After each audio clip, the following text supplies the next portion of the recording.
Do you guys want to see what actually happened in 2025 with real estate stats as opposed to all the media rhetoric that's out there that's just heightening emotions and everything else that goes through that process that seems to be what their key focus is instead of providing real facts?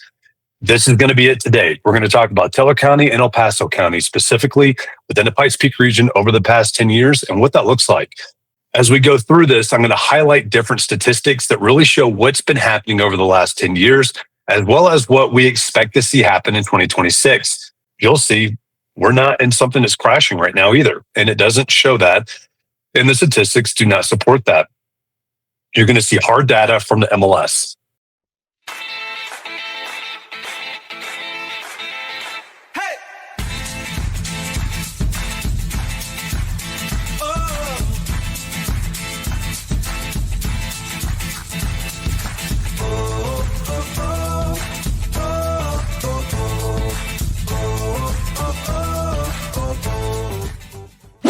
Before we get started, I just want to say if you have any kind of questions whatsoever about the Pikes Peak region or what we do here or what to do here, please don't hesitate to reach out to my team and I. We're the James Mountain Homes team. You can call us or text us at 719-266-2725. You can also email us at info@jdmrt.net. And we would love to be able to help answer any questions you might have. We also have two free resources for you that you can click below. The Pikes Peak Relocation Guide that has a ton of information about moving to the area, to include many frequently asked questions and videos that explain some dynamics that might be new to you. We also have the Buy Local Guide with all of our recommended vendors in the area. Don't forget to also check out our website at www.jdmountainhome.com, where both of these free resources are, as well as a ton of information about our area and a place that you can start a search for homes here. Lastly, make sure you hit that subscription button and that notification bell so you get notified every time we post a new video. Okay, so today, guys, I'm just going to show you some basic statistics, and you're going to get a chance to actually see where we can pull these on the MLS as well. So this is really cool. Hope you enjoy this. You're going to see a lot of different graphs and bars that kind of come off of this to kind of highlight exactly what we're looking at. First, we're going to start off the number of sales in El Paso County that's in accordance to each year. I'll take a look at this chart. This is incredible to me. And you see in El Paso County, yes, sales have been down. They've been down for 3 years. It has stayed the same. It's been pretty much flat for the last 3 years. You can actually see right here, COVID, when they bumped up and then they started to come down a little bit. But even during COVID, I mean, they definitely had a spike. However, you could also see they didn't really spike a huge amount over what we typically saw. And then we've got this lowering right here. And a lot of this is coming because of affordability. At the end of 2022 into 2023, we saw interest rates start coming up. We saw people start to lose a little bit of consumer confidence and people backed off. So we just didn't see as many of these sales kind of start taking place. And we look at 2025, we still sold in El Paso County 11,000 homes. Now, as we come over to the sale price average, let's take a look at this. This is really interesting to me too. So you can see over the past 10 years how we've gradually had appreciation in values. And then we hit COVID and we hit this big housing boom and they jumped pretty fast. And then they just stayed steady and they've gone up a slight difference over the last 4 years. Not significant, but it has stayed extremely steady. And this goes to show exactly what we've been saying from the very beginning. We haven't seen these massive price drops where everything has just crashed or we see a crash coming. We see it plateau. Once again, we have folks that are out there that don't have to sell. And the reason they don't have to sell is because they got incredibly good interest rates and they've got a ton of equity in the house. So they're not willing to come down to where you actually see these massive depreciations. Now, I do want to caveat it with this. When you look at these, and you've got an average sale price of $537,385 in 2025 compared to $531,241 in 2024. Technically, this is not really an appreciation. It's really a depreciation because we've seen inflation that has actually been higher than the amount of the home actually moving up in price point. So homes are becoming more affordable just based off inflation and what has happened across the board in the United States. So this is important to know and understand too, because what we've been talking about is we watch this market and we watch what's happening is there's really three things that are going to make homes more affordable, where we'll start seeing a lot more movement, more homes being sold to see that bump up from the first graph we just saw too. It's more affordable interest rates, which we're probably, unless something drastic happens through the Fed or anything else, we're probably really close to what that's going to stick and stay at through 2026. We might see it in the low sixes, maybe upper fives every now and then, unless something else happens. And there's always a chance that an outside, source is going to cause that to change. But that's if it's continuing to stay what we've seen on there, that's, or what we've seen with what the Fed's doing and everything else with trying to combat inflation, that's what we're kind of expecting. The second thing that can actually make more homes more affordable is the fact that wage growth wage growth in general is able to go up. So that would essentially mean that the workforce gets paid more, and that allows them to be able to afford more of a home. And that's pretty normal. And we need that to happen in conjunction with a slight reduction in interest rates. Thirdly is going to be inflation and what we watch with that as well. Now, we've already seen as flat as this sits right here, we're looking at this, inflation has continued to go up, even though it's really under control right now, it's still continuing to go up. So this is automatically making this more affordable as well. So those are things that we're definitely looking at. Okay, so let's take a look at some more statistics as we come in here. Let's look at the months of inventory. This is always an interesting one. Now, this is going to bring it down per month, so it's going to be a little bit more of a drastic line charts here. So you can see as we look back at this, and this is 10 years of data that's sitting here, you can see how the winter months always has the spikes that we see in here. The summer months always drops. So this is months of inventory. This is how many months of inventory. And we look at this to really kind of look at seeing whether it's a seller's, a buyer's market, or more balanced market. Traditionally, the easy thing to look at is, always things below 3 months of inventory has traditionally been a seller's market. And even between 3 to 6 has been considered a balanced market. However, it can lean more one way or the other. We see how, even though this is spiked up right here, we're still not into a full-blown buyer's market. We're still in a balanced market that leans more towards buyers. What does that mean? That means specifically when buyers are out there looking, they've got more options that are out there. They do have more control in the negotiations, but they don't run the negotiations in the sense of just running over the seller. They are going to have a lot of things that they can't ask for that are pretty standard, and a good agent will be able to walk you through that. Now, you can see we had our spike here for 2025 coming into 2026. And you can barely see it's already starting to come back down here for the summertime as well. So we expect to see that come back down, but we're still really in that really kind of balanced market. Now you're seeing how this has gradually just kind of built up and gone down, built up and gone down, built up and gone down for the past 4 years as well. All right, let's go into, this is a good one that I like to look at. Expired listings of the primary year.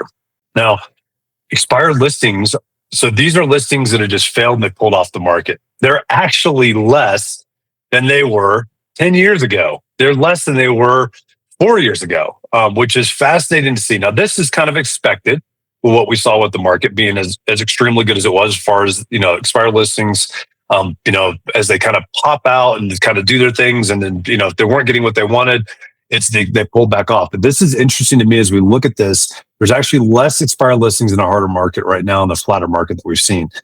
So it's just fascinating to look at that. We would, in a market that would, be one that would basically be imploding, you would expect to see this number to really spike higher than it was in a balanced, healthy market, or even definitely higher than what it would have been in a market that was booming right there as well. So let's also take a look at the average listings number of, let's do this. I guess I got to do this by month. We'll wait for this to pull up here. So this is also another one that's interesting to look at. So we can kind of see the seasonal cyclic, the cyclic ability of what happens seasonally with listings that go active. We always see them spike in the summer times. We see them dip off in the winter time. So you're not competing with as many properties in the wintertime as you are in the summertime if you're looking to sell your home. But you can see how that plays out right here as well. And you can see very healthy market, and you can see the number of listings actually started going down into 2022. Then they spiked up right here, came back up of active listings number of. So these are listings that are actually on the market itself per month on there. And then they just kind of gradually started coming back up. So this does correlate with the months of inventory that we see as well. And you can see it's kind of an inverse graph to the seasonality of this also. But you can see how this is starting to decline already coming into 2026. All right, so I think those are the primary ones I wanted to show you. So let's hit up Teller County now. Let's go back and we'll start down here, number of sales again. In Teller County, let's look at the year because it's a little bit easier to look at. So we've seen just the number of sales really dipped and they came down in 2023. They came up slightly in 2024. When I say slightly, I mean literally it's 12 listings more on here. And then you get into 2085 or 2025, and you're about 50-ish more listings in 2025. So we're seeing this gradual uptick in Teller County. So that's a good thing to see. This is a very healthy market with how many sales happen. We're getting close to that. You can see what happened, a little bit of a spike during the housing market boom that we had in 2020 and 2021, and then started coming down in 2022. So those are good things to see.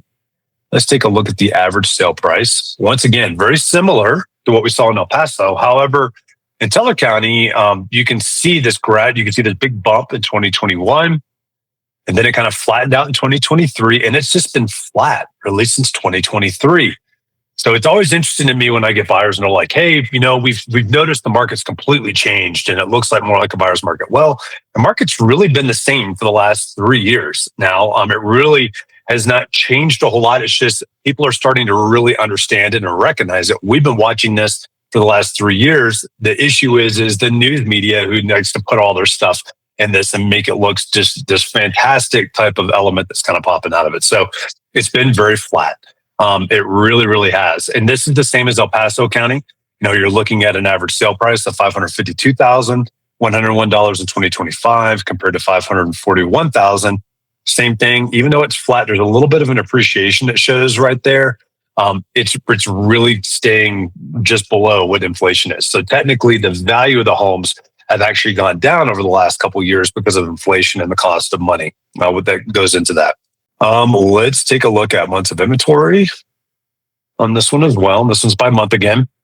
Very similar graph of what we saw in El Paso County, just slightly different, just based off seasonality.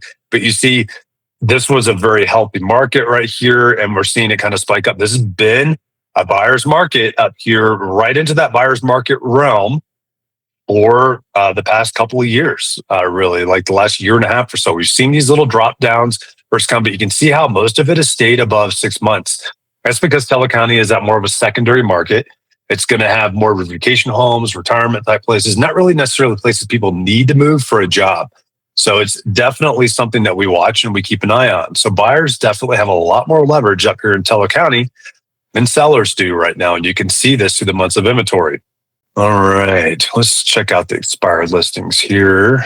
Once again, it's interesting to see this. We do see some small dips, but expired listings, they did reach over 1,000 in 2025, which has come up over the last few years. So that is something to see too. And that's in correlation with the fact that it's now a buyer's market here, and it has been for that amount of time. So we'll see those start to come back down as it starts to go away from being a buyer's market. However, it's still not much higher than what you would have seen even in 2016, which was considered a very healthy market. So those are important things to look at and to understand. It's literally 11 more homes that expired in 2025 compared to 2016. So nothing drastic, nothing alarming that's going through that as well. And then we come up to the active listings number look at it by month again.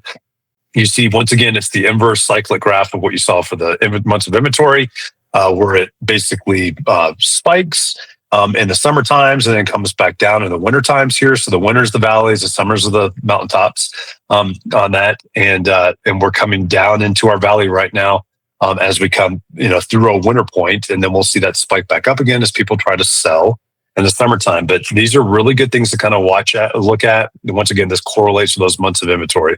But this just gives you an easy snapshot of what we're looking at and what we're seeing across the board and what those expectations are as well, as we look at the Teller County markets and the El Paso County markets and what we're expecting to see based off of previous. And what's really interesting to me is that usually real estate is cited as being on these 10-year cycles, plus or minus a couple years. You can literally see that as it plays out. I wish I had more than 10 years I could show you right now, but the MLS unfortunately allows me to do 10 years on there for those statistics. But it's really cool to be able to see that and be able to understand that and see what's happening throughout these as well. Before we go, I just want to say that if you have any questions about buying or selling or really anything about the Pikes Peak region, please don't hesitate to reach out to my team and I. You can call us or text us at 719-266-2725, or you can email us at info@jdmarriott.net. And don't forget, we also have 2 free resources for you that you can click below. the Pikes Peak Relocation Guide, and the Buy Local Guide. Plus, don't forget to also check out our website at www.jdmountainhome.com, where both of these free resources are, as well as a ton of information about our area and a place that you can start a search for homes here. Lastly, make sure you hit that subscription button and a notification bell so you get notified every time we post a new video. See you guys next time.